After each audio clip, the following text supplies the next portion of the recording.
I wasn't planning on going to the party. To be honest, I didn't even know the guy hosting it. My roommate, Jason, was the one who talked me into it. Dude, you're gonna regret it if you don't come. Everyone who's anyone is going to be there, he said, practically bouncing on his heels as he waved the invitation in my face. The invite itself was bizarre. A plain black card with red lettering. Nothing else except an address and the name Lucas. Jason assured me Lucas was cool, that he threw the wildest parties. The location sealed it for him. An old mansion on the outskirts of town that looked like something straight out of a horror movie. It'll be epic, he said, grinning like an idiot. I wasn't convinced. I'd had a long week, and the thought of being packed into a sweaty house full of drunk strangers sounded more exhausting than fun. But Jason was relentless. It's Halloween weekend. You can't just sit here and do nothing. Plus, there's supposed to be a haunted vibe. Perfect for the season. Haunted, huh? I asked, half interested.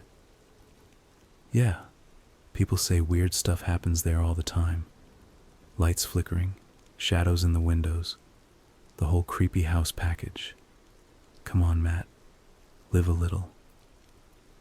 Against my better judgment, I agreed.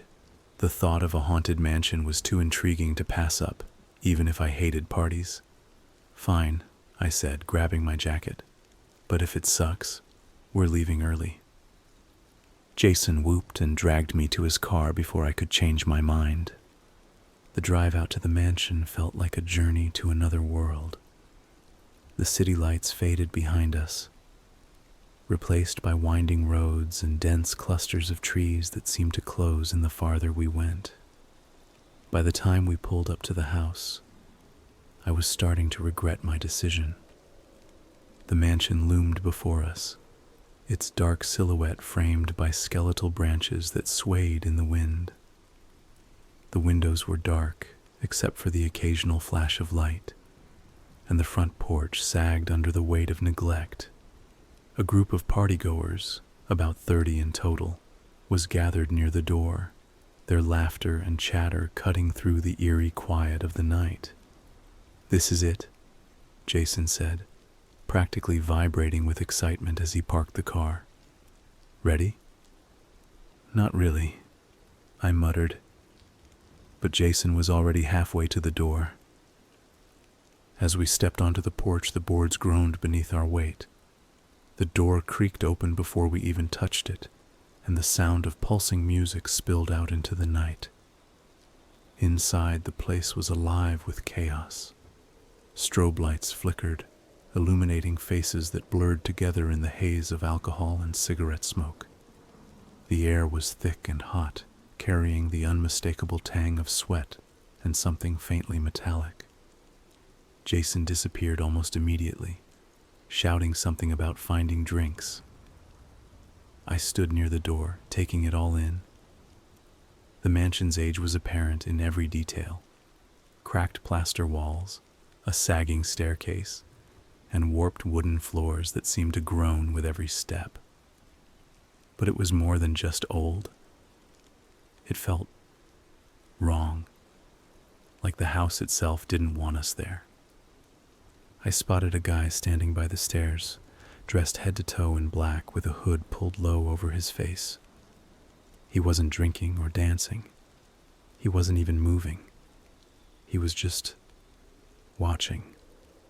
His stance was unnervingly still, like he was trying to blend into the shadows but failing miserably. Something about the way he stood, shoulders tense and head slightly tilted, felt deliberate, like he was waiting for the perfect moment to strike. My gut churned, and for a fleeting second I was sure he was staring right at me, though his face was obscured. A shiver ran down my spine, but I quickly looked away. "It's just a costume," I told myself, though I couldn't shake the feeling that his gaze lingered a little too long. Before I could dwell on it, someone bumped into me, spilling their drink on my shoes. I muttered a curse and stepped further into the room, trying to find Jason. The party was in full swing, but there was a strange undercurrent to the energy, a tension I couldn't quite put my finger on. People were laughing and dancing, but every so often, I caught someone glancing nervously toward the shadows. It didn't take long to find Jason.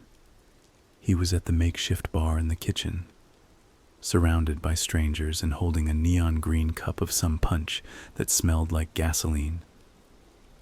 "Matt! Finally! Here, drink this," he said, thrusting the cup into my hand. "I'm good," I said, setting it on the counter. "This place is weird." "That's the point," Jason said, laughing. "Lighten up. It's Halloween. This is supposed to be fun." Fun wasn't the word I'd use. The longer I stayed, the more I felt like I was being watched, not by the partygoers, but by the house itself. Every creak of the floorboards, every flicker of the lights felt like a warning. But for now, the lights stayed on. The party was starting to feel overwhelming. The sheer number of people, 30, maybe more, crammed into the mansion was making the air thick and stifling. The music blared, drowning out most conversations, but the occasional scream of laughter or broken glass pierced through the noise. I decided I needed to step outside and catch my breath. The porch was a welcome change from the chaos inside. The cool night air felt like a relief as I leaned against the railing, trying to collect my thoughts. The party wasn't exactly what I'd call fun, and Jason was already off on some adventure without me. For a moment I wondered why I had even come. "Not your scene either?" The voice startled me. I turned to see a girl standing a few feet away, her silhouette outlined by the faint glow of the porch light. She had long dark hair and wore a leather jacket over a sleek black dress. She rested her hands on the porch railing, fingers tapping lightly as though to fill the silence. Yeah," I said, straightening up. "Just needed some air." She gave me a small smile and took a step closer. "Me too. These parties always feel like a bad idea halfway through." I chuckled nervously. "I think it felt like a bad idea before I even got here." She laughed, a light, genuine sound that cut through the eerie quiet of the night. "I'm Lily," she said, extending a hand. "Matt," I replied, shaking it. Her grip was firm, her hand cold. We stood in silence for a moment, the sounds of the party muted behind us. Lily leaned against the railing beside me, staring out at the dark expanse of the yard. "So," she said finally, "what's your excuse for being here? Friend drag you along?" "Something like that," I admitted. "My roommate, Jason, he's all about this kind of thing." "Let me guess," she said, smirking. "He's the guy chugging something neon and yelling about how epic this party is." I couldn't help but laugh. "Yeah, that sounds about right." Lily's smile faded slightly as she looked back toward the house. "There's something off about this place, don't you think?" I hesitated, unsure if I wanted to admit how uneasy I felt. "Yeah," I said finally. "It's like the house is watching or something." She nodded, her expression serious. I felt it too the second I walked in, like the walls are alive. I only came because my friends dragged me here, but I'm starting to think they had the right idea ditching me. "Your friends left?" "Yeah, they bailed like 20 minutes ago." I probably should have gone with them, but I didn't want to deal with their drunk antics on the drive home. Lucky them, I muttered, glancing back at the house. Through the windows I could see people dancing and laughing, oblivious to the creeping sense of wrongness that had settled over me. Lily followed my gaze. I don't know. Sometimes ignorance really is bliss. Before I could respond, the door creaked open and Jason stumbled onto the porch. Matt, there you are, dude. I've been looking everywhere for you. His voice was loud and slurred, and he reeked of whatever concoction he'd been drinking. Lily raised an eyebrow. Let me guess, Jason? That's me, he said, grinning like he'd won a prize. Who's this? Lily, she said simply, her tone polite but distant. Well, Lily, you're just in time. I was just telling Matt about how this place might be haunted, Jason said, throwing an arm around my shoulders. Then he gave us both a lopsided grin. Wait a second. Did you two already couple up at the party? Damn, Matt, that's fast even for you. I groaned inwardly, my face heating up. Jason, knock it off. Maybe we should...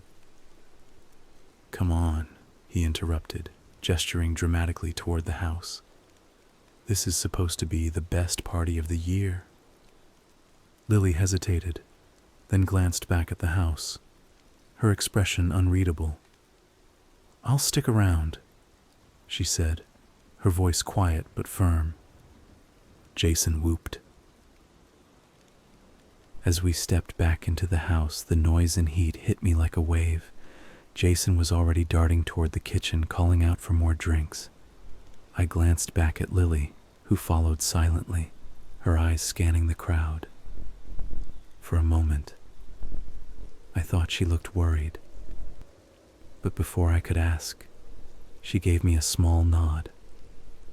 Back inside, the party felt even louder and more chaotic than before. Jason had disappeared into the crowd, undoubtedly swept up in whatever wild scheme he was concocting. Lily and I lingered near the edges of the room, watching the swirling chaos of people dancing, shouting, and spilling drinks. Despite my unease, the atmosphere was infectious.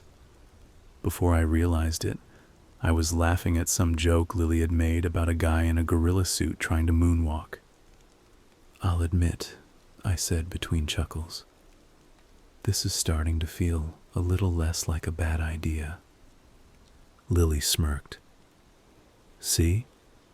A little laughter never hurt anyone.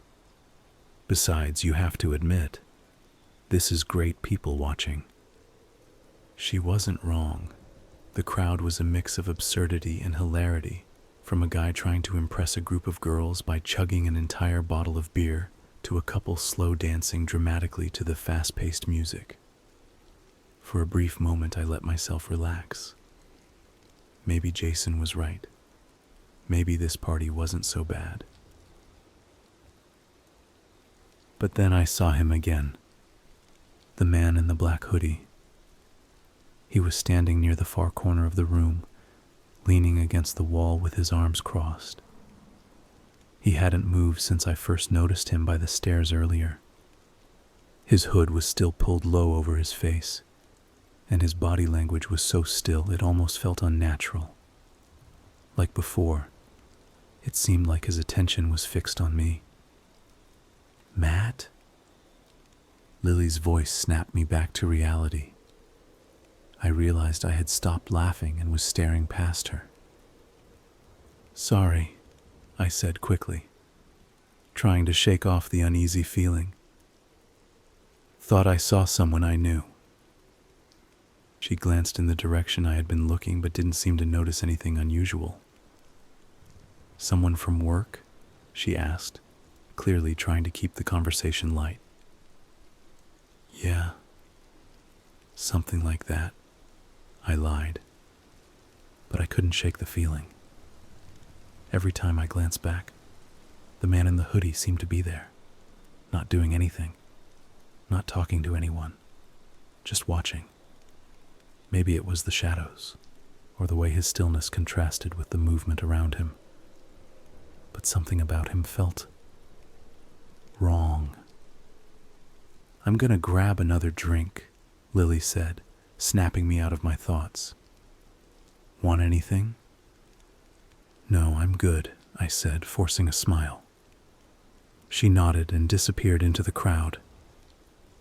Alone now, I felt the weight of the party pressing in again. The laughter, the music, the flashing lights. It all felt off somehow, like I was watching a stage production and everyone else had rehearsed their parts. I turned back to where the man in the hoodie had been, but he was gone. A tap on my shoulder made me jump. It was Jason, his face flushed and his grin as wide as ever. "Dude, you have to try this punch," he shouted over the music, shoving a neon green cup into my hands. "I'm good, Jason," I said, pushing it back at him. "Where have you been?" "Around," he said, gesturing vaguely. "This place is amazing. You having fun yet?" I glanced toward the spot where the man had been, then back at Jason. "Yeah," I lied again. "It's interesting." Jason clapped me on the back. "That's the spirit." He was off again before I could say anything else, vanishing into the crowd like a magician's trick. When Lily returned a few minutes later, holding a glass of what looked like plain water, she gave me a curious look. "You okay? You look like you've seen a ghost." "Maybe I have," I said, half joking. "This place just gives me weird vibes." She nodded. "You're not the only one. There's something about this house. Feels like it's alive, doesn't it?" I didn't answer. I was too busy scanning the room again, searching for the man in the hoodie. But he was nowhere to be seen. Party was still in full swing, and for a little while, it seemed like things were settling into a strange rhythm. Jason was somewhere in the throng, probably challenging someone to a drinking contest, and Lily and I were making small talk near the kitchen. People were laughing, the music was blaring, and for a moment, I let my guard down. Then, the lights went out. A collective gasp rippled through the crowd, followed by cheers and laughter. The sudden darkness seemed to excite everyone, as though it were some planned part of the evening. Phone screens lit up sporadically, casting ghostly glows over grinning faces. "Spooky," someone called out, and a wave of playful shouts and whoops echoed in response. Lily raised an eyebrow at me, a small smirk on her face. "Guess they're easily entertained," she said. "Apparently," I muttered, though my heart was pounding. The darkness felt too absolute, too sudden. My unease about the house surged back in full force. The laughter was interrupted by a scream, loud, piercing, and unmistakably terrified. The crowd froze, the excited murmurs replaced by silence. And the tension dissolved into laughter again. "I bet someone's setting up a scare," Lily said, though her voice had lost some of its earlier confidence. I nodded, forcing a chuckle. "Yeah, probably." 2 long minutes passed in the dark, the silence broken only by the occasional nervous laugh or whispered conversation. My mind raced, trying to make sense of the situation. I glanced around, but the faint light of phone screens wasn't enough to illuminate much. Then the lights flickered back on. At first everyone cheered, clapping and whooping like they were part of some elaborate prank. But the noise died almost immediately as the crowd noticed the figure on the floor. Near the center of the living room, a guy lay sprawled on his back, his arms and legs twisted unnaturally. A dark red stain was spreading across his chest, pooling on the floor beneath him. The room went silent. Jason was one of the first to approach, his drunken bravado faltering as he got closer. "Holy shit," he whispered. Is that real?" Lily and I exchanged a glance, then moved toward the growing circle of people around the body. My stomach churned as I caught sight of the guy's face. His eyes were wide open, staring blankly at the ceiling. His mouth was frozen in a half-formed scream. "It's a prank," someone said, though their voice was trembling. "It has to be, right?" "Yeah," another chimed in, though they didn't sound convinced. "It's part of the theme." But the longer we stared, the harder it was to deny the truth. The blood looked too real, too thick and dark to be fake. The smell hit me then, coppery and nauseating. Someone gagged behind me, and I had to fight the urge to do the same. "We need to call someone," Lily said, her voice sharp and clear. She pulled out her phone, but her hand was shaking so badly she nearly dropped it. Jason took a step back, his face pale. Okay, he stammered. "Let's not freak out. Maybe we should figure out what happened first." "Jason, what the hell is there to figure out?"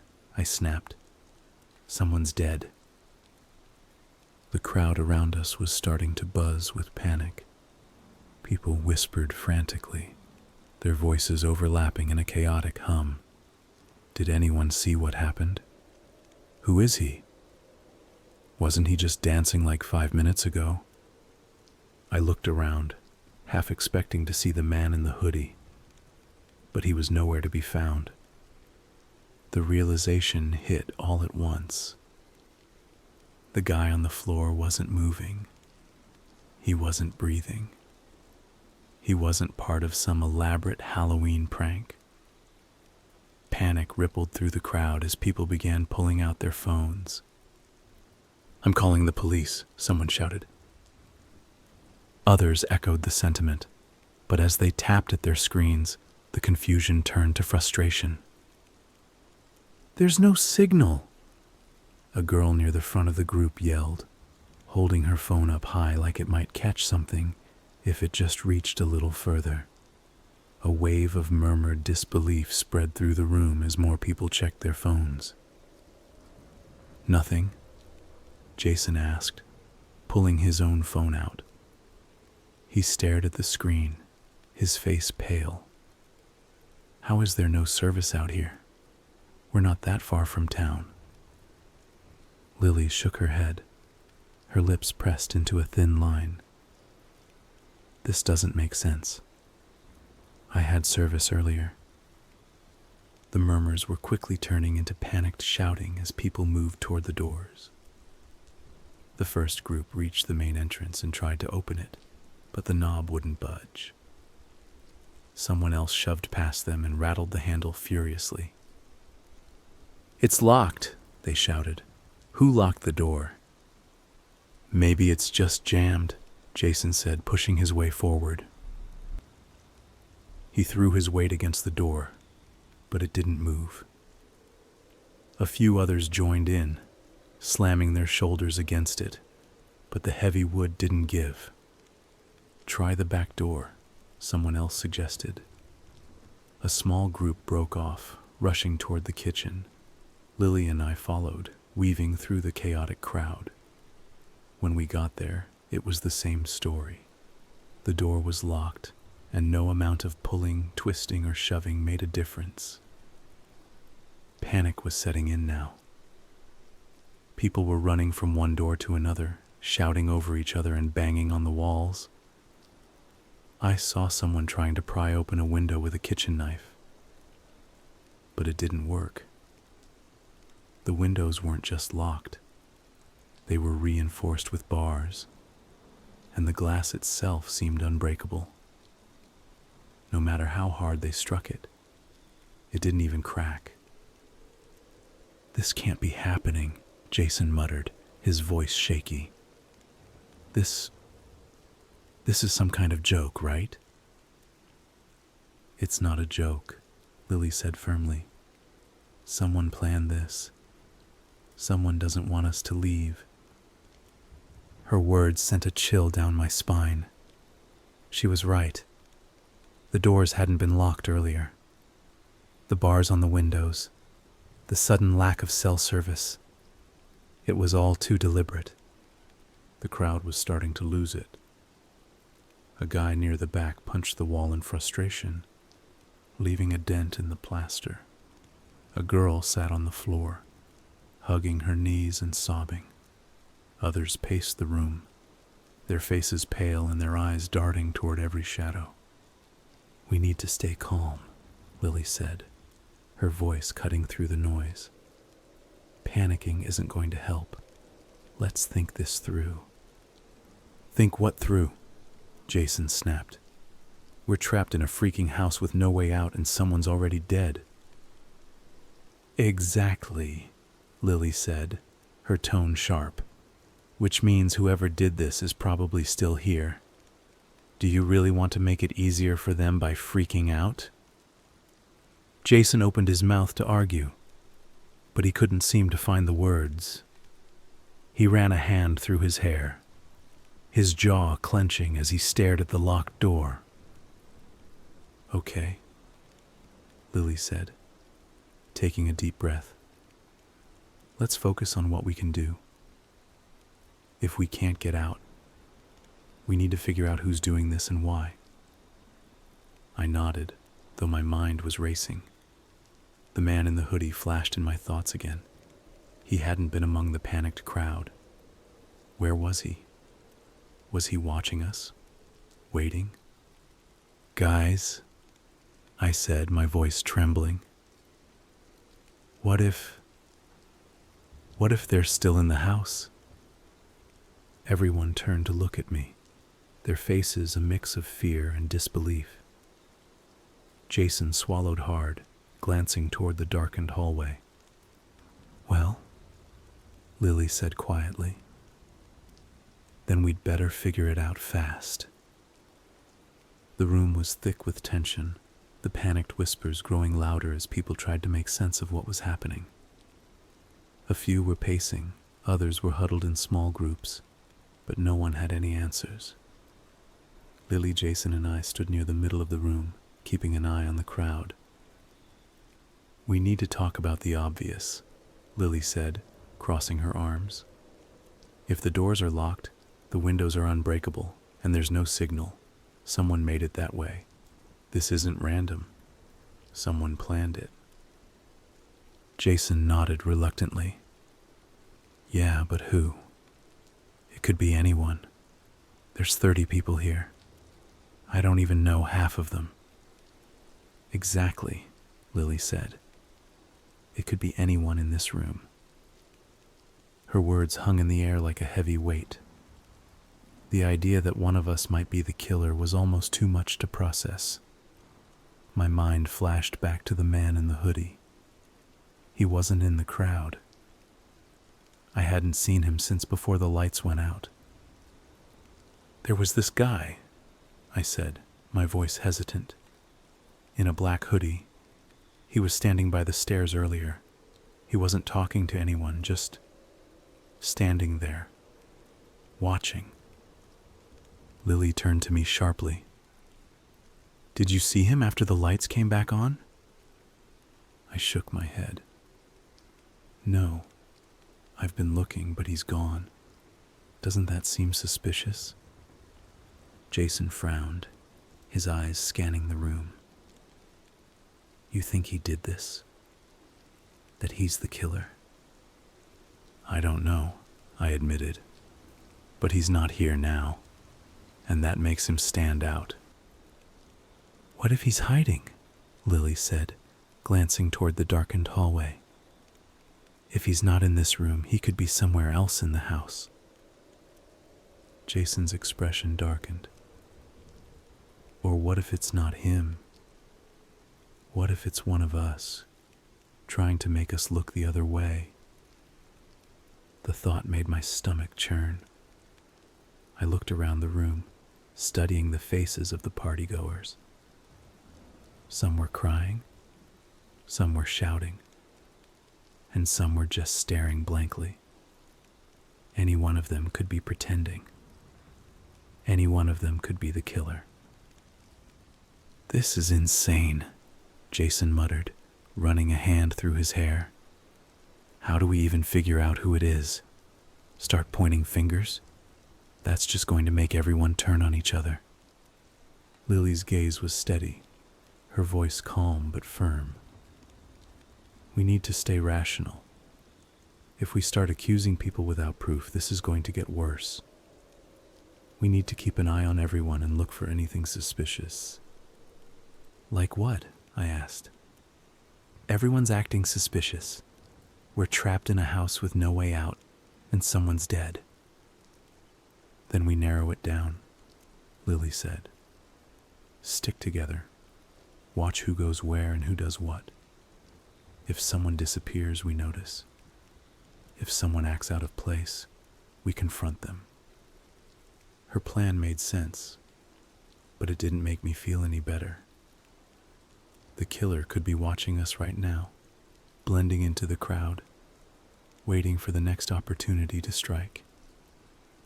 And if it wasn't the man in the hoodie, it could be someone standing just a few feet away.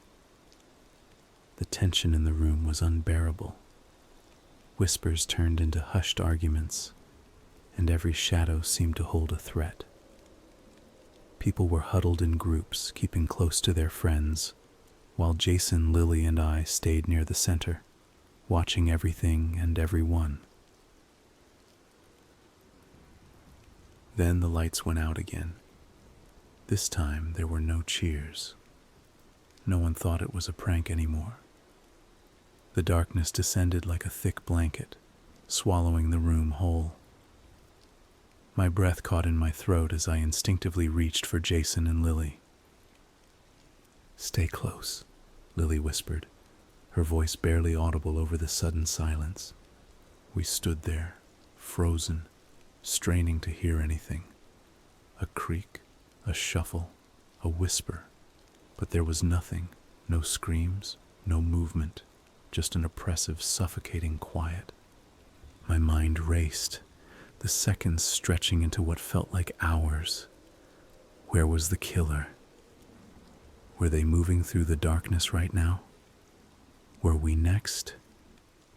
And then, just as suddenly as they had gone out, the lights flickered back on.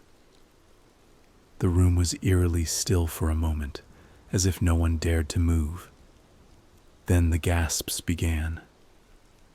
People were looking around, their eyes wide with horror, and I followed their gaze.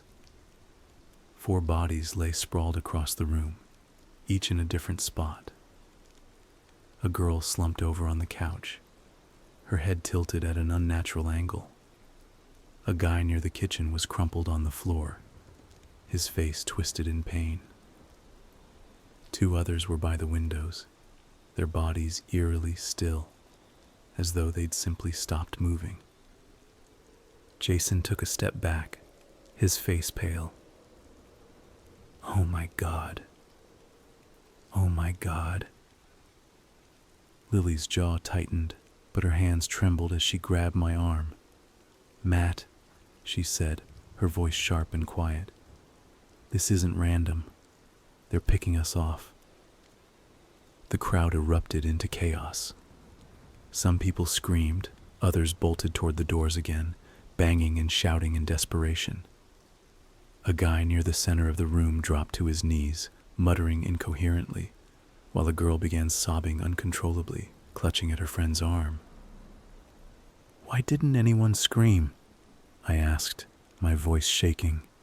Jason shook his head, his eyes darting around the room. Maybe it was too fast. Maybe they didn't have time." Lily scanned the room, her expression calculating despite the fear in her eyes. Whoever did this is smart.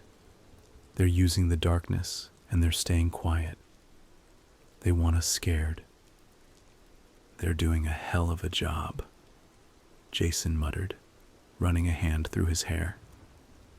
Then I saw him, the man in the hoodie, now at the edge of the crowd. He had pulled his hood down, revealing a pale, drawn face. His eyes were wide with what looked like genuine shock as he stared at the bodies on the floor. For a moment, our eyes met, and I couldn't tell if he was scared, confused, or something else entirely. "We need to stay together," Lily said firmly, her voice cutting through the panic. "If we split up, we're giving them exactly what they want." People weren't listening. The crowd was fracturing, groups of friends pulling away toward different corners of the house. I wanted to shout at them, tell them to stop, but my throat felt dry and useless. "Lily's right," I said finally, forcing the words out. "We can't split up. We need to figure out what to do next." But the truth was, I didn't know what to do. The killer was in here with us, somewhere in the house, and every time the lights went out, they were going to strike again. The room was descending into chaos. The bodies of the 4 victims were still lying where they'd fallen, but no one dared to move them. People were shouting over one another, their voices filled with anger, fear, and desperation. "We need to get out of here," someone yelled, their voice cracking. "Break the damn doors down if we have to." "Are you kidding?" another snapped. "We've tried that. Nothing works. We're trapped." Lily stayed close to me, her hand gripping my wrist like a lifeline. Jason was pacing nearby, his face pale and drawn as he muttered to himself. I could feel the panic rising in the room like a living thing, infecting everyone it touched. The man in the hoodie was still standing at the edge of the crowd, his wide eyes darting between the bodies and the people around him. He looked almost as terrified as everyone else, but I couldn't shake the suspicion clinging to him. "What's he doing over there?" I muttered to Lily, nodding toward the man. She followed my gaze and frowned.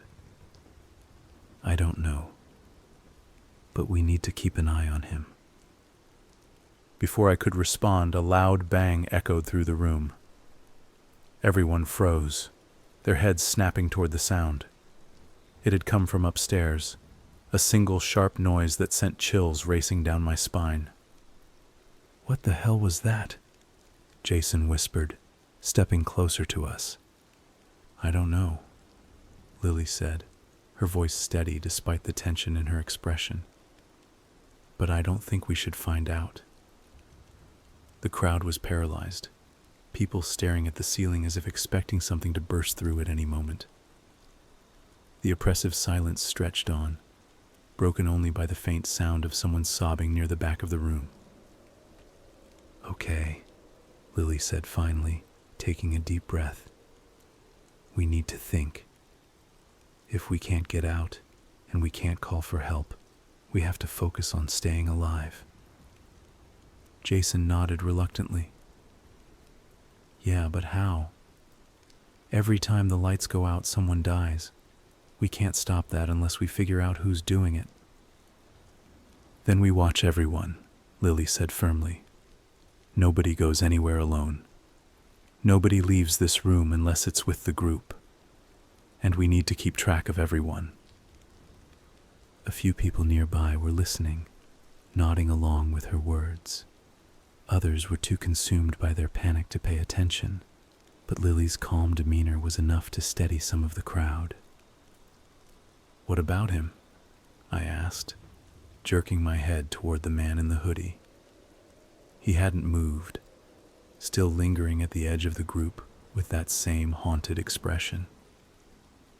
Lily hesitated, her eyes narrowing as she studied him. "We keep him in sight. If he tries anything, we stop him. Jason glanced between the two of us, then at the rest of the room. And if it's not him? Then we keep looking, Lily said. Her grip on my wrist tightened slightly. But whatever happens, we stick together. No more splitting up. The sound of another loud bang upstairs made everyone jump. This time it was followed by a faint dragging noise, like something heavy being pulled across the floor. I swallowed hard, my throat dry. I don't think it's just one person. Lily didn't answer, but the look in her eyes told me she was thinking the same thing. Whatever was happening, it wasn't over. Not by a long shot. The fragile calm that Lily had managed to impose didn't last long. It started with a single voice rising above the others, cutting through the tense murmurs like a knife. "This is bullshit. One of us is doing this." A guy near the front of the room, tall and broad-shouldered, pointed accusingly at the crowd. His face was flushed with fear and anger, his voice trembling but loud. There's no way we're all just sitting ducks here unless someone planned it. Someone here knows exactly what's going on. "You don't know that," a girl shot back, her voice cracking. She clutched the arm of the friend next to her, her eyes wide with panic. What if it's someone outside? What if they're locking us in? Then how the hell are they getting in to kill people? The guy snapped, his tone dripping with sarcasm. "Use your brain, Ashley." "Don't talk to her like that," someone else yelled. The room erupted into a cacophony of shouting, accusations flying back and forth as fear and paranoia took hold. Jason moved closer to me and Lily, his hands shaking. "This is getting bad," he muttered. "We need to do something." "What do you suggest?" I asked, my voice low. "They're already losing it. If we try to step in, they'll just turn on us." Lily, however, wasn't one to back down. She stepped forward, her voice cutting through the noise. "Hey, fighting each other isn't going to solve anything." The crowd quieted slightly, but the tension didn't dissipate. All eyes were on Lily now, some filled with anger, others with desperation. "Then what do we do?" the tall guy demanded, crossing his arms. "Just sit here and wait for the next blackout? Wait for more of us to die?" "We stick together," Lily said firmly. "No one goes anywhere alone. No one does anything without the group knowing. If we all keep watch, we can stop this." "Stop what?" Ashley said, her voice shaking. "We don't even know who's doing it. For all we know, it could be you." Lily didn't flinch.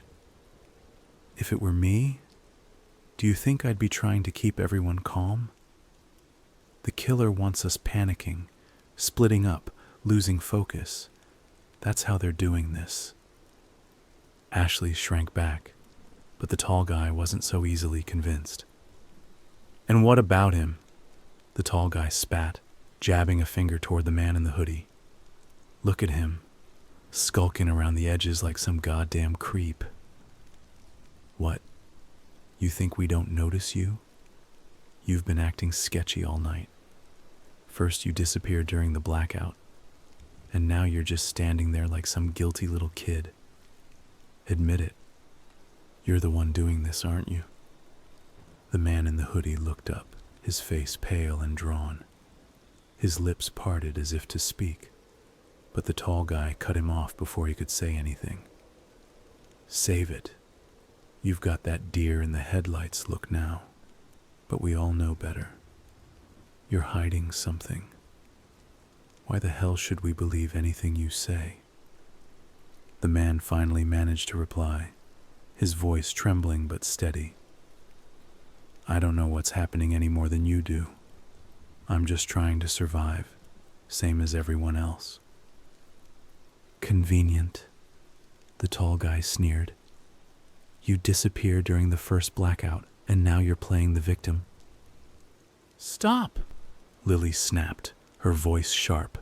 "Pointing fingers isn't going to help. If you want to survive, we need to work together." The room fell into a tense silence. The tall guy glared at Lily, then turned back to the man in the hoodie with a sneer. "We're all watching you. Don't think for a second you're getting away with whatever sick game you're playing." The man in the hoodie dropped his gaze, his shoulders slumping as if the weight of the suspicion was too much. Jason leaned in close to me, his voice barely above a whisper. "What if he's right? What if it is the hoodie guy?" I didn't answer. My eyes were locked on the man, trying to read him, trying to make sense of the gnawing unease that wouldn't let go. The argument had drained the room of what little composure was left. People had retreated into tense, quiet clusters, their eyes darting nervously toward every shadow. The man in the hoodie remained near the edge of the group, his head down, but I couldn't stop glancing at him. The tall guy's words still echoed in my head, even if I wasn't sure he was right. Then, without warning, the lights went out again. This time there were no gasps, no screams of surprise. The room fell into a heavy, suffocating silence. My heartbeat thundered in my ears as I instinctively reached for Jason and Lily. Around us I could hear faint shuffling, the nervous shifting of people in the dark. In the suffocating silence of the dark, someone's trembling voice broke through the tension. "Guys, use your phone flashlights," they said, their voice shaky but clear. For a moment there was a stunned pause. The suggestion was so simple, so obvious, that it almost felt absurd no one had thought of it. "Why didn't I think of that?" someone muttered, followed by the sound of pockets being rifled through and buttons being pressed. One by one the murmurs turned into confusion. "It's not working," someone said, their voice tinged with panic.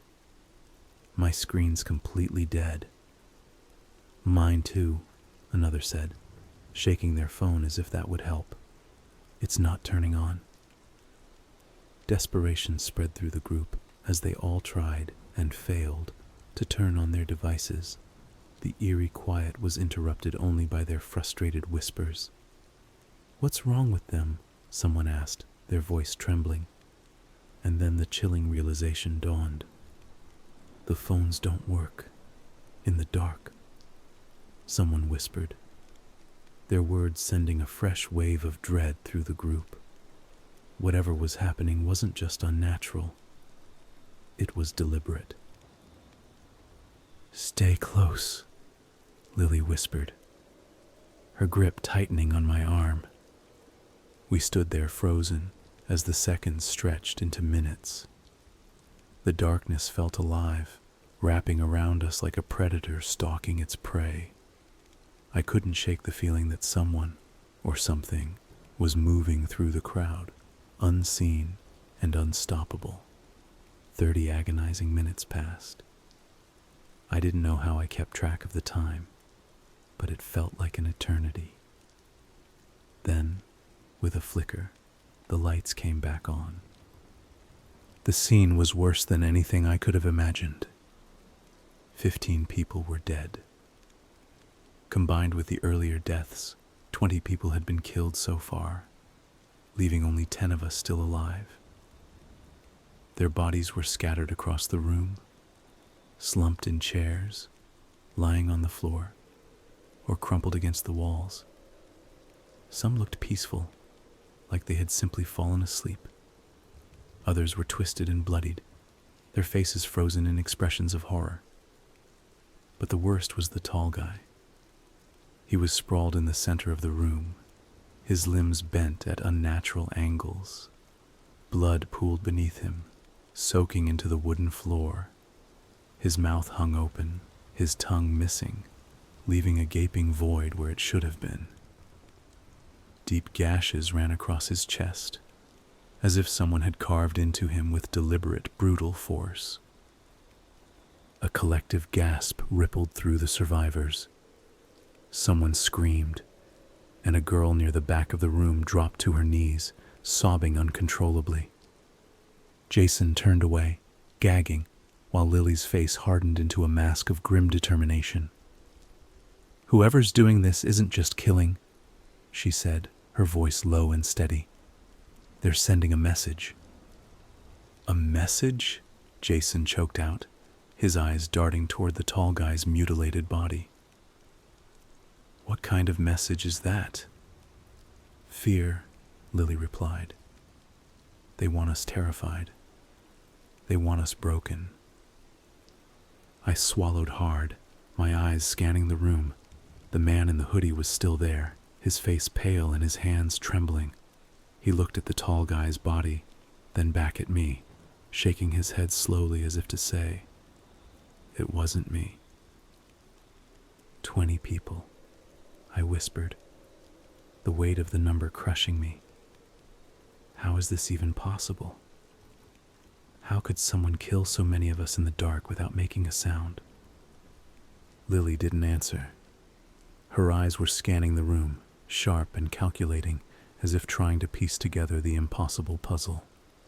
Around us, the remaining survivors were descending into panic again, their voices rising in fear and anger. "We're going to die here," someone shouted. "This isn't real. This can't be real," another cried. I turned to Lily, my voice shaking. "What do we do now?" She looked at me, her expression resolute. "We survive. Whatever it takes. We survive." The room felt impossibly large and small at the same time. 10 of us were left, scattered in uneven clusters around the bodies. The smell of blood hung heavy in the air, making it hard to breathe. Every creak of the floor, every faint whisper of movement, set nerves on edge. Jason paced nervously, his hands running through his hair over and over like he was trying to keep from unraveling. Lily, as always, stood steady, her eyes flicking between the survivors as though she could identify the killer by sheer force of will. "We need a plan," she said firmly. Her voice cut through the murmur of panicked conversation like a blade. "Sitting here waiting for the next blackout is suicide." "And what exactly do you suggest?" snapped a girl from across the room. She was trembling, her face streaked with tears. "Every door is locked. The windows are unbreakable. There's no way out." "We don't just sit around," Lily shot back. "We control the situation. We stay together, we watch each other, and we make sure no one is unaccounted for." "That's easy for you to say," a guy near the kitchen counter muttered. "How do we know it's not you? Or your little group?" He gestured at Jason and me, his eyes wild. "For all we know, you're just biding your time until the next blackout." "Enough," I said, stepping forward before Lily could respond. "We're all terrified. We're all trying to survive. Pointing fingers isn't going to save anyone." The man glared at me but didn't argue. Jason stopped pacing and joined us, standing just slightly behind Lily like he trusted her to handle things. "Okay," Lily continued, her voice steady. "If we can't get out, we need to figure out who's doing this. Process of elimination. Who's missing? Who's acting suspicious?" Her eyes flicked to the man in the hoodie, and the rest of the room followed. He was sitting near the edge of the group, his head in his hands. His hoodie was still off, revealing a gaunt face and hollow eyes. He looked up slowly, realizing he was the focus of their attention.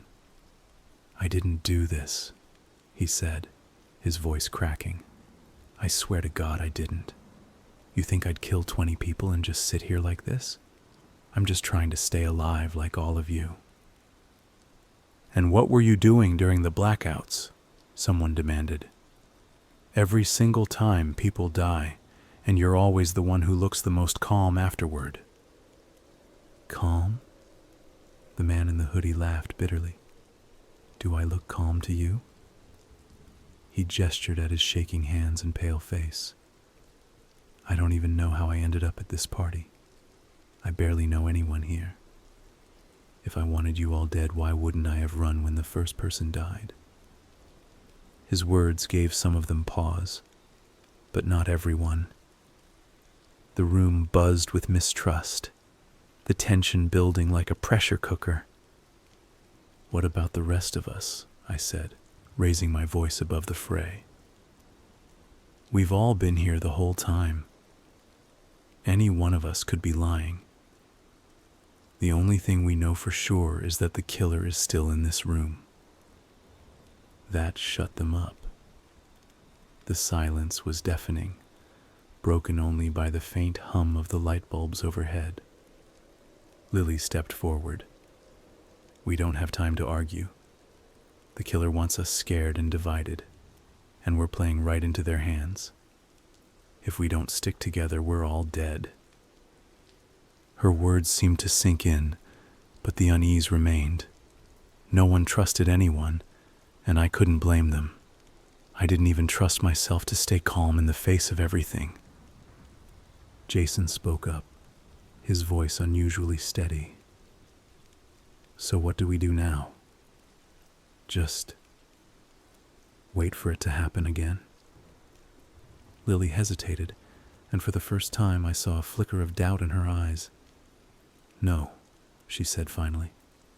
"We find out who's doing this, and we stop them, whatever it takes." The silence stretched unbearably thin, the remaining 10 of us looking to Lily for the next step. Before she could speak, the lights went out again. This time, the darkness felt heavier, more suffocating. No one screamed or gasped.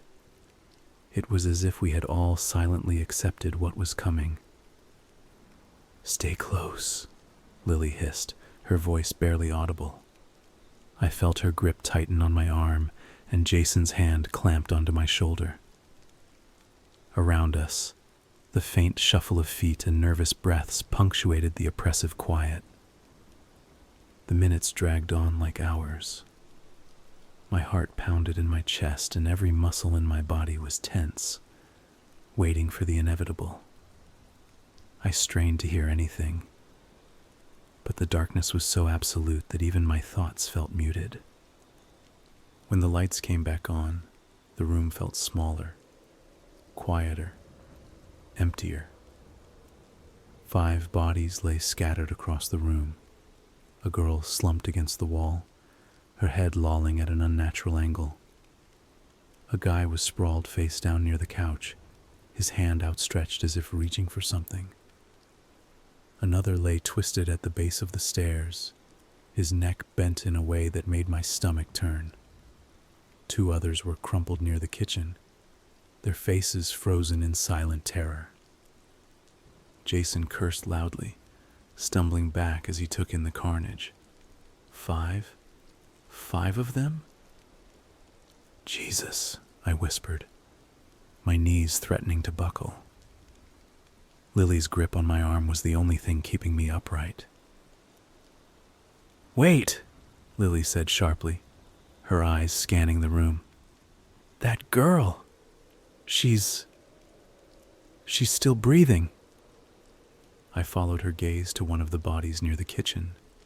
A girl, barely clinging to life, her chest rising and falling in shallow, uneven gasps. Blood trickled from a deep wound in her side, pooling beneath her. Her eyes fluttered weakly as we rushed to her. "Get something to stop the bleeding," Lily barked.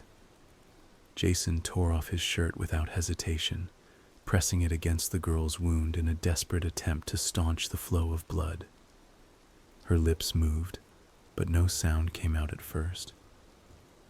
"Shh," Lily said softly, kneeling beside her. "Don't try to talk. Save your strength." The girl's eyes rolled toward Lily, then toward me. Her lips moved again, forming a single word, barely audible over the pounding in my ears. "Black." Her voice was so faint I wasn't sure I'd heard her correctly. "What?" I asked, leaning closer. "What did you say?" Her lips parted again, but no sound came out. Her body went still, her shallow breath ceasing as her head lolled to the side. Jason's hands were slick with blood as he pulled back, staring at the lifeless body in front of him. What the hell does that mean? Black. What's black? Lily stood, her jaw set and her eyes burning with determination. "It's a clue," she said. "It has to be." "A clue?" Jason snapped. "What the hell are we supposed to do with that? Half of us are dead, and the only thing we get is one word? This is insane." I swallowed hard, my mind racing. Black. The lights? The killer? Something else entirely? I didn't have an answer, but I knew one thing for sure. We were running out of time. Lily turned to the rest of the survivors, her voice firm despite the terror etched on her face. "We have to figure this out. Whatever black means, it's the only thing we have, and it might be the only thing that saves us." The tension in the room was electric, every survivor clinging to their last fraying nerves. Jason, however, seemed to be unraveling faster than anyone else. His pacing had turned frantic, his muttering more aggressive. His fists clenched and unclenched as if he were ready to punch his way through the nightmare. "Black," he said aloud, his voice sharp and angry. "It's him. It's the guy in the hoodie. It's been him this whole time." The man in the hoodie looked up from where he was sitting on the floor. His face was pale, his eyes hollow with exhaustion. "I told you, it's not me," he said, his voice trembling. "I don't know what's happening any more than you do." "Bullshit," Jason exploded. He stalked toward the man, his fists clenched at his sides. "Every single blackout people die, and you're the common denominator. You're always just there, looking guilty as hell. And now, black? How much more obvious can it get?" The man scrambled to his feet, his hands raised defensively. "You're scared, I get it. But I'm not the killer. I'm just trying to survive like everyone else." "Shut up!" Jason roared, shoving him hard. The man stumbled back, colliding with the wall. Jason didn't stop. He grabbed the man by the front of his shirt and threw a punch, the sound of the impact echoing in the room. "Jason, stop!" Lily shouted, rushing forward. But Jason was already swinging again, his fist connected with the man's jaw, sending him to the floor. The man curled into a ball, his arms wrapped tightly around his head. "Please," he begged, his voice muffled. "I'm not the one doing this." Jason loomed over him, his chest heaving. "Then who is? Huh? Who else could it be? You've been hiding in plain sight, letting us die one by one." Lily grabbed Jason's arm, pulling him back. "That's enough," she snapped. "Beating him to death isn't going to solve anything." Jason wrenched his arm free, but he didn't strike again. He stood there, glaring down at the man on the floor, his fists trembling with barely contained rage. "Look at him," Lily said, her voice sharp. "Does he look like someone in control? He's scared, Jason, just like the rest of us." Jason let out a bitter laugh, wiping the sweat from his forehead. "You really think it's not him? You really think some invisible killer is picking us off one by one?" Grow up, Lily. Someone here is doing this, and he's the obvious choice. I stepped between them, putting a hand on Jason's chest to keep him from lunging again. We don't know anything, I said firmly. What if you're wrong? What if you just attacked someone who's innocent? Jason glared at me, his nostrils flaring, but he didn't respond. Instead, he turned and stormed toward the other side of the room, his shoulders tense with frustration. The man in the hoodie slowly sat up, his face bruised and his lip bleeding. He looked at me and Lily, his eyes glassy with tears. "Thank you," he whispered. "I swear I didn't do this." Lily crouched beside him, her expression softening. "Just stay here," she said quietly. "Don't move. Don't give anyone else a reason to suspect you." He nodded weakly, wiping the blood from his mouth with a shaking hand. I glanced over at Jason, who was pacing again, muttering under his breath. Lily caught my eye and gave me a slight shake of her head. "We can't afford to fall apart now," she said softly. "We're running out of time." I didn't respond. All I could think about was how close Jason had come to losing control completely, and how the next time the lights went out, we might not be able to stop him. The room was silent except for the faint sound of Jason's pacing. Lily leaned against the wall, arms crossed, her sharp eyes scanning what was left of us. The man in the hoodie stayed where he was, sitting on the floor with his knees pulled up, his head in his hands. Everyone else was huddled in tense, quiet groups, afraid to even look at each other. Jason broke the silence, his voice bitter and loud. "You know what I don't get? Where the hell is Lucas?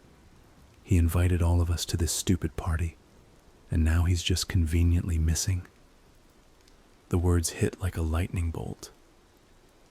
We all exchanged glances, the realization dawning on us like a dark cloud settling over the room.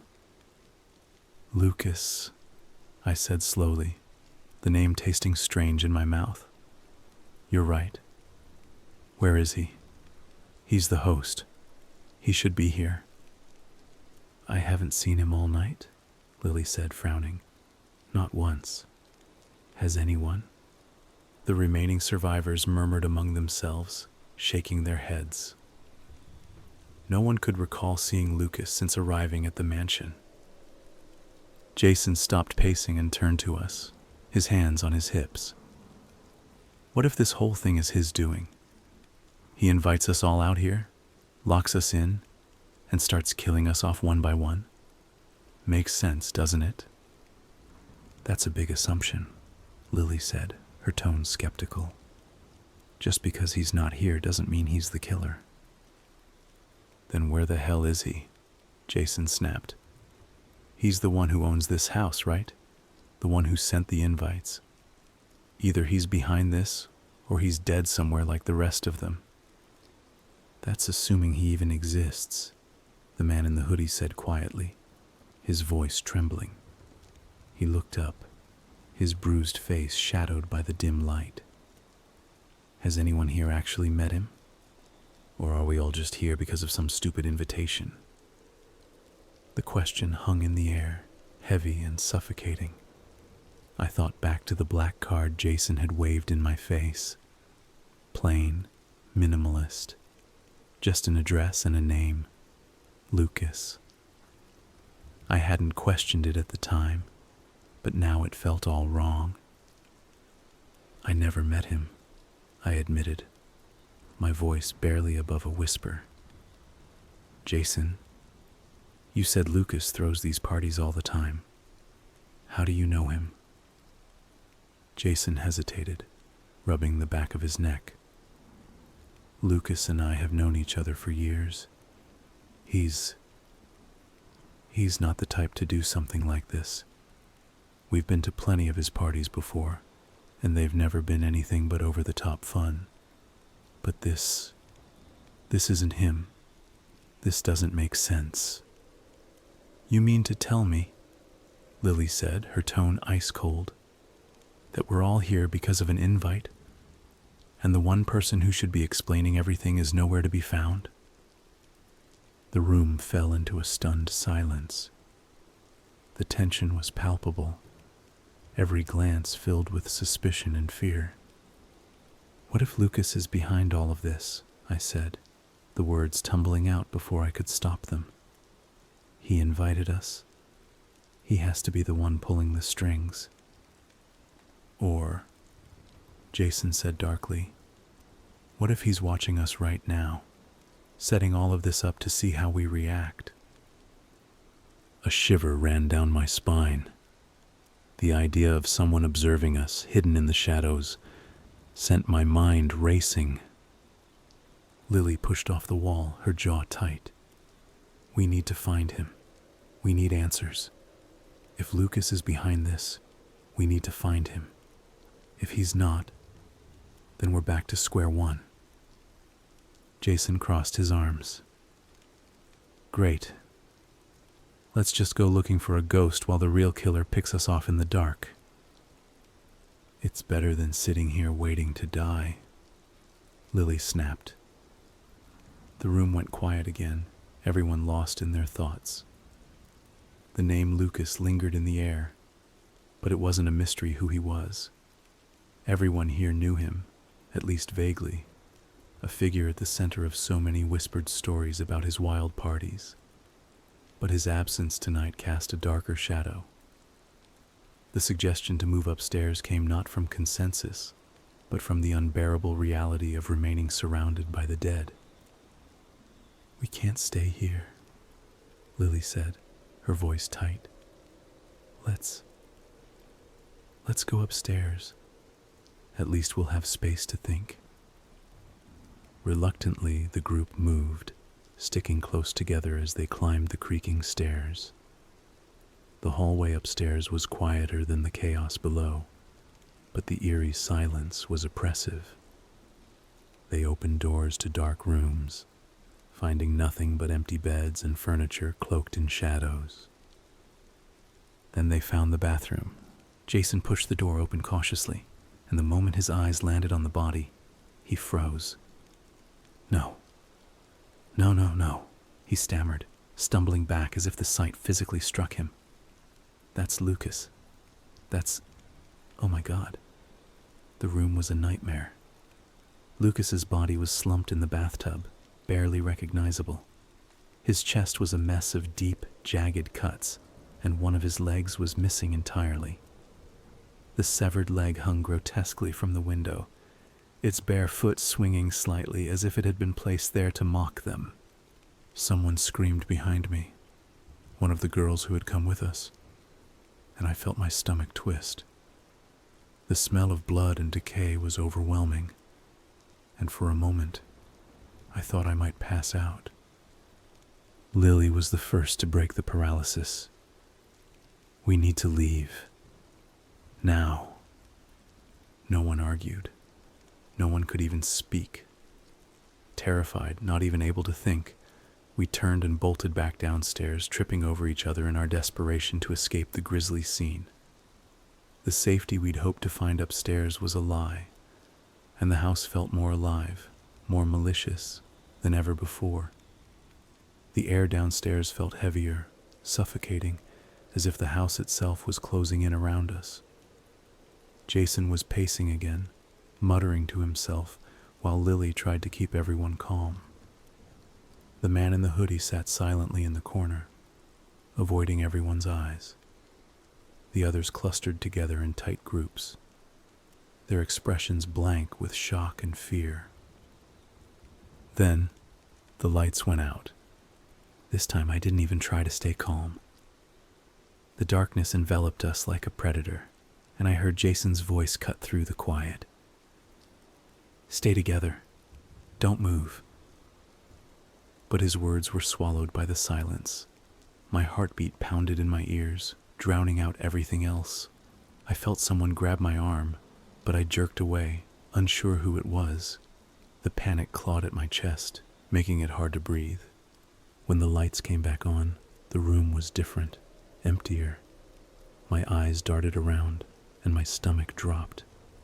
Jason's body lay sprawled on the floor near the kitchen, his face frozen in an expression of shock.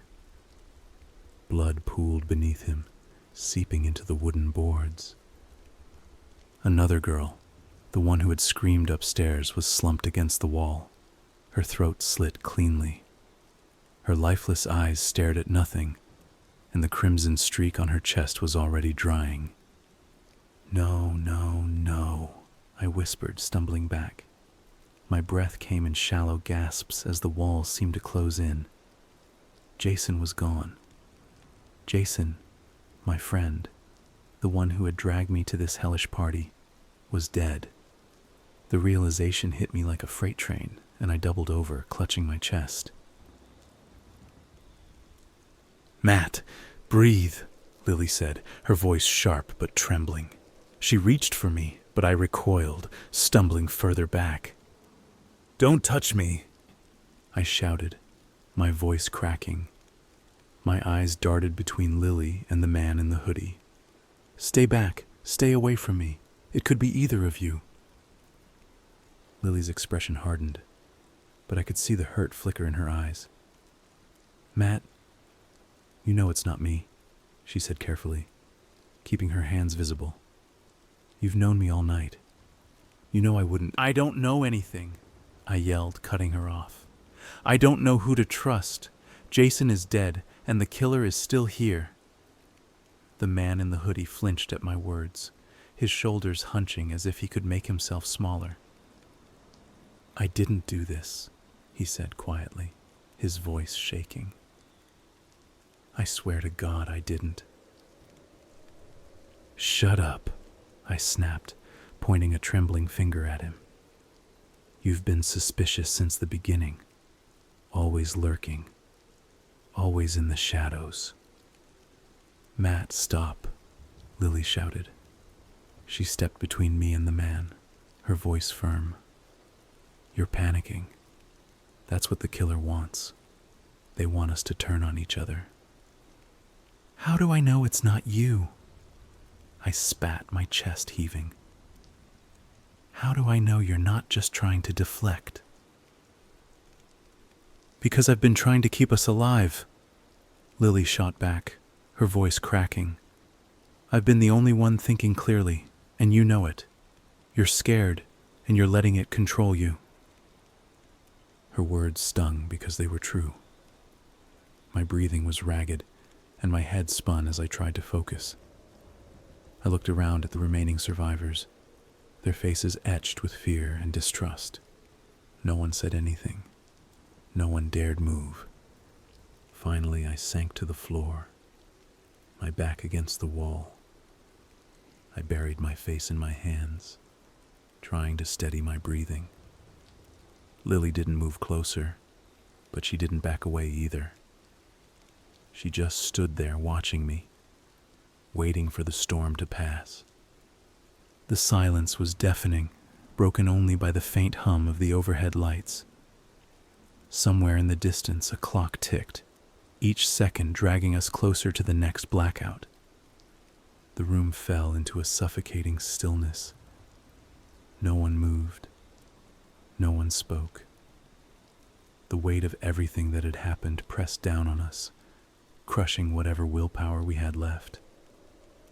The dim, flickering lights overhead seemed dimmer than before, casting long shadows across the blood-stained floor.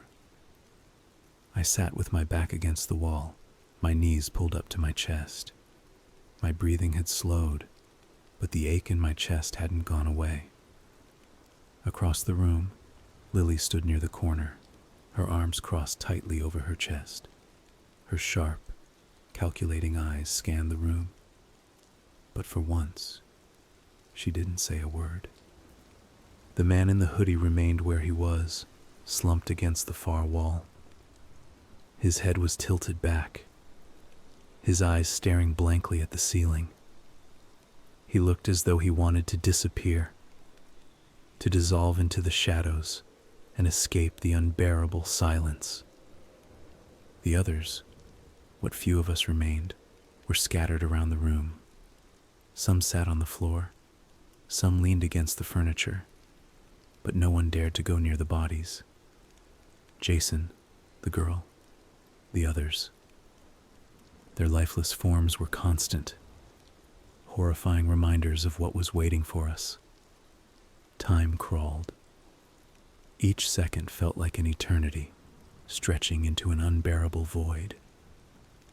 Somewhere in the distance, the faint ticking of a clock marked the passage of time, a cruel metronome counting down to the inevitable. I tried to focus on anything else, the pattern of the wood grain on the floor, the faint hum of the lights, but my mind kept circling back to the same terrible thought. One of us was the killer. I glanced at Lily, at the man in the hoodie, at the others. Suspicion gnawed at my mind, its claws sinking deeper with each passing moment. Every glance, every breath, every movement felt like a potential threat. I wanted to scream, to demand answers, but I couldn't find my voice. Half an hour passed. No one said a word. The silence was oppressive, broken only by the occasional creak of the old house and the faint hum of the lights. Every sound made me flinch, my nerves frayed to the breaking point. Lily finally moved, shifting her weight slightly. Her eyes flicked to me, then to the others. She didn't speak, but her expression was clear. Stay alert. Stay ready. The clock ticked on, dragging us closer and closer to the next blackout. The lights flickered out again, plunging the room into suffocating darkness. My breath hitched, my heart pounding so loudly I thought everyone could hear it. The silence was absolute, broken only by the faint hum of the house's electrical system. No one moved. No one spoke. I stayed where I was, pressed against the wall, straining to hear something, anything. My mind raced, looping over everything that had happened. One of us was the killer. That much was certain. And in this moment, in the oppressive silence of the blackout, I was ready to find out who. 10 minutes passed. They felt like hours. My heartbeat grew louder, each thud reverberating through my chest like a drumbeat of fear. Every nerve in my body screamed at me to act, to speak, to move. But I couldn't. My body was frozen in place, trapped by the overwhelming weight of dread. Then the lights came back on. My eyes adjusted slowly, taking in the room. My stomach dropped.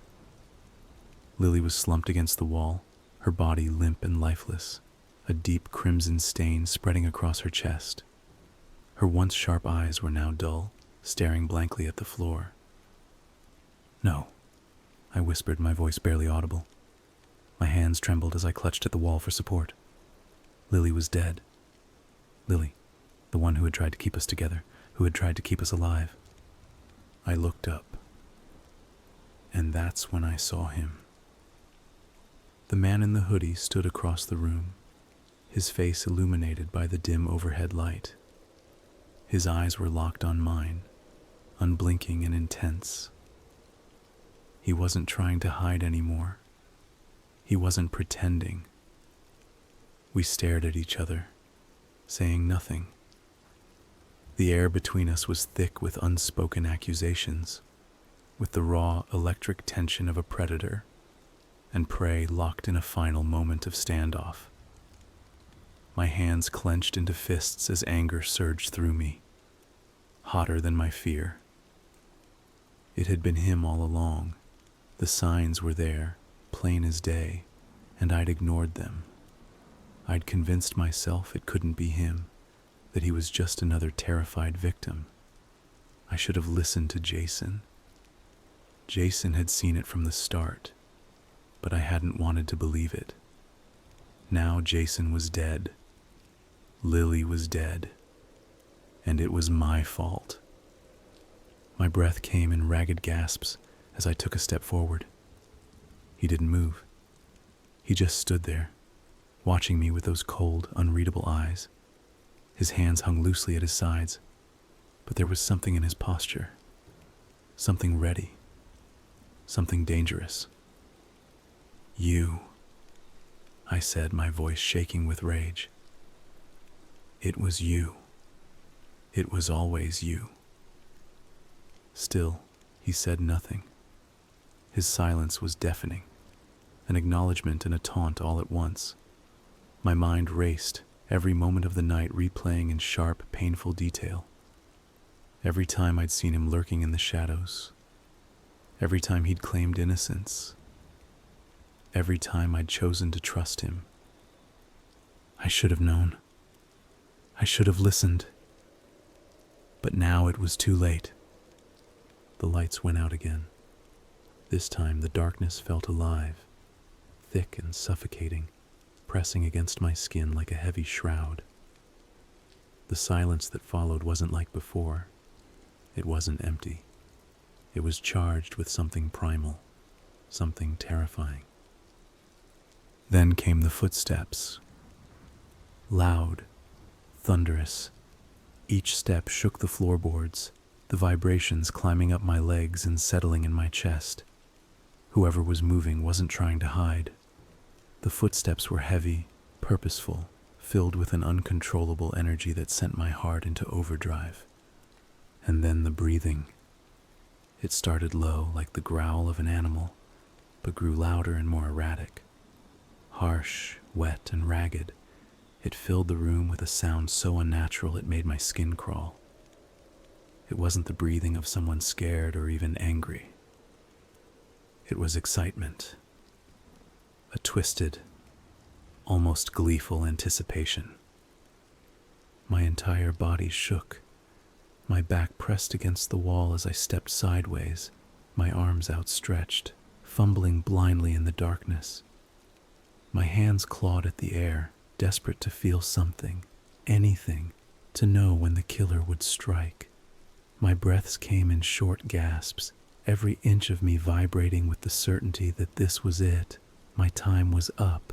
The breathing grew closer, the footsteps louder. My legs felt like jelly, but I couldn't move. All I could do was wait, trembling, as the sound bore down on me. Then, without warning, the lights came back on. I blinked, momentarily blinded, and my eyes darted around the room. My heart seized in my chest when I saw him. The man in the hoodie was sprawled on the floor, his eyes wide open and filled with pure terror. Blood pooled beneath his head, staining the floorboards. His hands were clawing at nothing, frozen in a desperate attempt to defend himself from something. "No," I whispered, stepping back. My head spun and my hands clenched into fists. "No, no, no." I stared at his lifeless body, my mind racing to make sense of what I was seeing. He was dead. The man I had been so sure was the killer was lying there, unmistakably lifeless. The terror etched into his face was unlike anything I'd ever seen, as if he'd stared into the abyss and it had stared back. My knees buckled, and I sank to the floor, my hands gripping the sides of my head. How was this possible? Who had killed him? And more terrifyingly, what had he seen? The silence was deafening. The house, once filled with the hum of life, now felt like a tomb. My mind screamed at me to run, to do something, but I couldn't move. I could only sit there staring at the body in front of me. As the realization dawned, I was wrong. I had been so sure it was him, so convinced by his silence and his lurking presence. Jason had suspected him too, and I had let that confirmation blind me. But now he was dead, and I was alone. "It's not over," I whispered to myself, my voice shaking.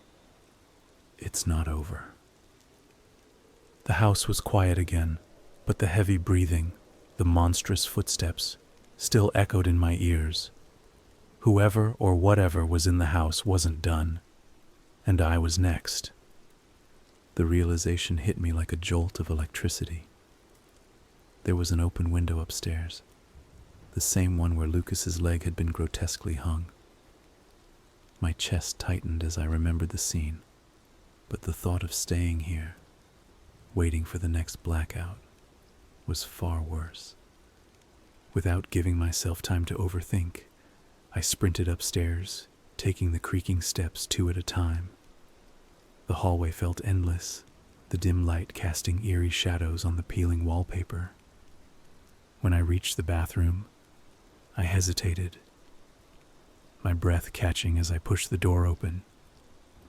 Lucas's mutilated body was still there, slumped in the tub. His severed leg dangled grotesquely from the open window, swinging slightly in the breeze. The sight made my stomach churn, but adrenaline drove me forward. I grabbed the leg, my hands trembling, and yanked it free from the window frame, tossing it aside without a second thought. The window wasn't very high, a drop to the ground, but not enough to break bones if I landed right. I climbed up, my heart hammering in my chest. My legs dangled out first, and then I pushed myself through. The cool night air hit me like a slap, sharp and invigorating. Without looking back, I let go, plummeting to the ground. The impact was hard. I landed on the roof of a parked car, the metal crumpling beneath me with a deafening crash. Pain shot through my back, a sharp, searing ache, but the adrenaline muted it enough for me to move. I rolled off the car and hit the ground, gasping for air. My limbs trembled as I stood, clutching my side. The drop hadn't been fatal, but I was definitely injured. I staggered away from the car, glancing around the yard. That's when I saw it. Every other car parked near the house had been vandalized. Windows shattered, tires slashed, hoods dented beyond recognition. One car had its engine exposed, wires ripped out and dangling like lifeless veins. Whoever had done this wasn't just trying to trap us. They were making sure there was no escape. The weight of the realization hit me hard. I was injured, alone, and the only means of escape were ruined.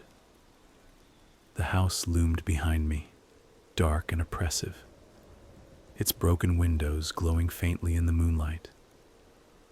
I couldn't go back. I wouldn't. I turned toward the woods. The dense line of trees called to me like a sanctuary, their shadows promising cover and distance from the horrors inside. Without hesitation, I limped forward, my breath ragged and my heart pounding. Each step sent sharp jolts of pain through my back, but I forced myself onward, driven by sheer terror. The forest swallowed me whole, its darkness a different kind of suffocation. The sounds of the house faded behind me, replaced by the rustle of leaves and the occasional snap of a twig beneath my feet. I found a dense thicket and crouched low, wrapping my arms around my knees. My body ached, my mind raced, but I couldn't hold myself upright for long. The adrenaline that had kept me moving drained away, leaving me trembling and weak. My legs buckled, and I collapsed onto the ground, the damp earth cold against my skin. I tried to get up, but my muscles refused to respond. I closed my eyes, my breath shallow and uneven. Lying on the ground, my body felt heavier with every passing second, the pain in my back and legs throbbing now that the adrenaline was gone. The forest was quiet, but the pounding in my chest wouldn't let me forget.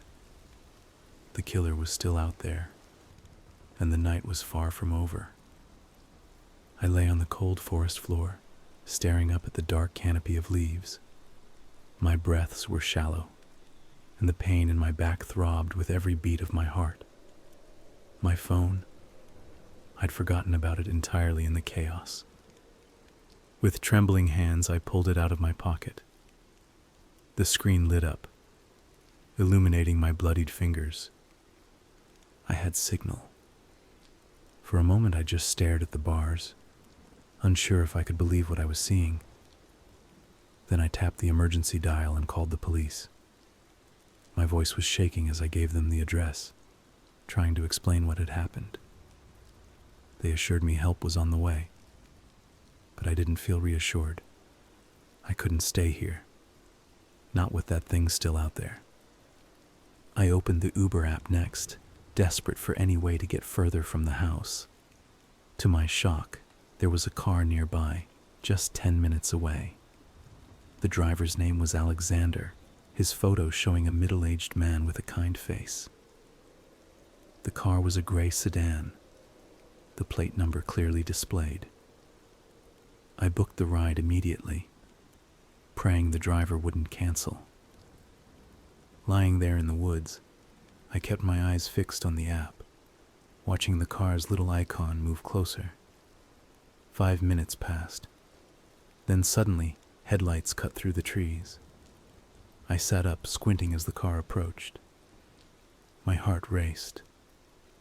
It had arrived early, 5 minutes earlier than the app had predicted.